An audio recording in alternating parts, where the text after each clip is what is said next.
You're watching Hollywood One-on-One, presented by Staros Entertainment TV.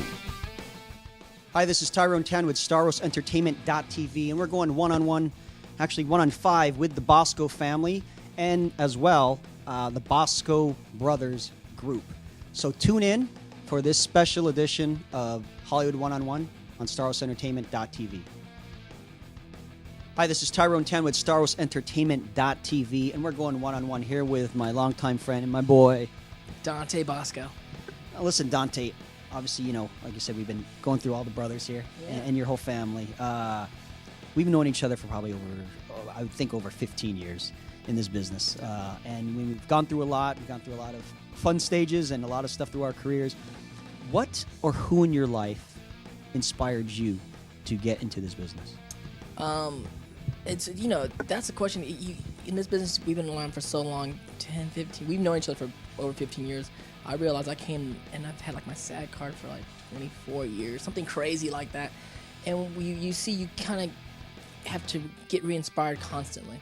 One of my first inspirations that I didn't realize till later on, I was doing a movie called Take the Lead, and I'm working with Antonio Banderas in that film, and I'm doing this character that's like this, you know, it's a dance film, and then on my wall, my hotel room in Toronto the whole time, I had a picture of John Travolta from Saturday Night Fever, and realizing that Saturday Night Fever and Grease, John Travolta back, I'm talking when I'm a kid, 5, 6 years old, watching those movies almost every day, or at least, you know, a few times a week, was probably one of the biggest inspirations at that time that, you know, I became a dancer, break dancer, and ultimately led into acting. But I didn't even realize that was one of the biggest inspirations until later on doing a dance film. So I constantly find myself being inspired, you know, of course my family, and always inspired by the work that my brothers do, and, you know, the thing that our parents put us in as far as just the love and how they kind of like gave us the perfect environment to be actors, and then coming into town and having very strong mentors as young actors that kind of opened the world of acting and the world of the arts to us, because we were kind of like a blue-collar family that really wasn't a part of our neighborhood in the Bay Area that we were born in. It's very special. You keep on meeting that. You may work with different directors that, again, open it up, different writers that open up the world wider, and I constantly am, you know, I've been blessed to work with a lot of great people and have a lot of people kind of just help nourish and re-inspire me to continue my work. Now, you've been blessed with a very opportunity to work with certain good directors such as Steven Spielberg and you know, on Hook. What was that like?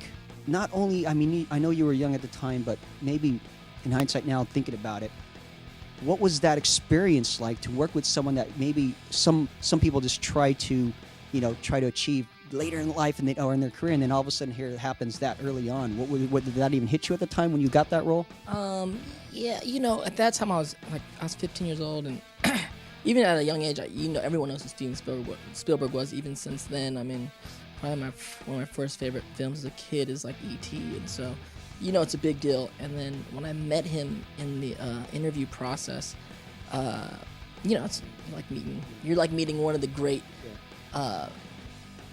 directors in town. And even at 15, I'd already been an actor for about 5 years or so, and I'm very serious about my craft, and so I kind of walked in with a lot of, you know, young actor angst or whatnot, and I guess he appreciated that. And so working with him and him hiring me, I didn't even read for him. It was a very strange thing. I was put on tape by Janet Hershenson, I guess a few days before, and then I meet Steven, and then you know, we just talk a little bit, and then that's it. And then he hired me. I was like, whoa. Later on, I talked to Steven about it, and he was like, you're the only kid that really scared me. And that was, you know, definitely, you know, it was like a compliment for sure. And I would stay. We shot Hook for like about 8-9 months, and the days I wasn't working, I would come to the set anyway just to be around Steven, just to be on the set. And he was very nurturing as an artist. Like I said, one of those directors that he started explaining to me how he was setting up the shots, what lenses he was using, why, and I got a great bond with him, and also with Dustin Hoffman, because again, he's an actor that, you know, it's one of the living legends that I looked up to and still look up to this day. So just trying to be a sponge around them and trying to soak up as much knowledge and energy from them. It was just, you know, it's one of the dream come true projects. But you know, you don't really think about it. It's your part of your career. It's part of your resume, and it's you know, it was opened up a lot of doors for me and for my family. And like you said earlier, like, you know, you just being an ethnic actor, period, we're all, you know, you kind of are in the same club with everybody. I mean, whether it's Latino actors, black actors, Asian actors, we all have a kinship for each other because we know the ratio of work for quote unquote white actors to ethnic actors, and it's, you know, it's a very big difference. And so you always become supportive of each other just to see a face of color in America work and add a new, you know, color to the palette of what, you know, Hollywood sees as the American story.